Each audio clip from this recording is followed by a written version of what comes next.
नमस्कार मित्रों, आज मैं फिर एक नई कहानी लेकर आपके सामने उपस्थित हुआ हूँ।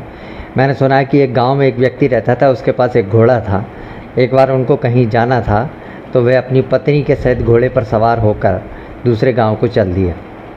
रास्ते में कुछ लोग उसको मिले और जब उन्होंने उसको देखा कि पति पत्नी दोनों घोड़े पर बैठे हुए हैं तो लोगों ने कहा कि हाय हाय, देखो कैसा निर्दयी व्यक्ति है, एक घोड़े पर दो दो लोग बैठे हुए, क्या घोड़े को मार ही डालेंगे क्या।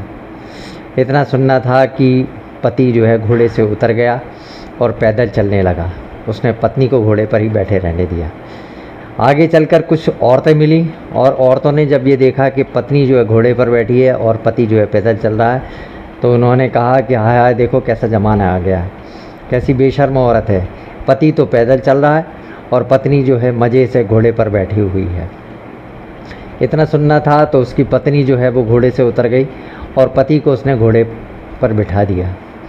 इसके बाद थोड़ी देर कुछ और आगे चले तो आगे चलने पर कुछ लोग फिर मिले तो उन्होंने फिर देखा कि पति जो है घोड़े पर बैठा हुआ है और पत्नी पैदल चल रही है। तो उन्होंने कहा कि देखो कैसा निर्दयी पति है, पत्नी बेचारी पैदल चल रही है और खुद जो है घोड़े पर सवार होकर चला जा रहा है, कैसा ज़माना है।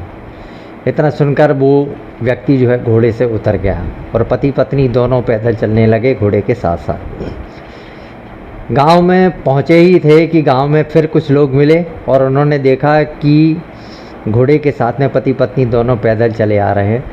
तो उन्होंने कहा कि देखो कैसा मूर्ख व्यक्ति है, घोड़ा होते हुए भी दोनों पैदल चले आ रहे हैं, कितना बेवकूफ़ व्यक्ति है।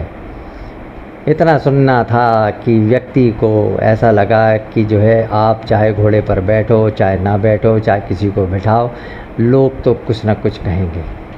तो कहने का तात्पर्य ये है कि जीवन में आप कुछ भी करोगे, चाहे अच्छा काम करो चाहे बुरा काम करो, लोग तो उसमें मीन वेक निकालेंगे ही।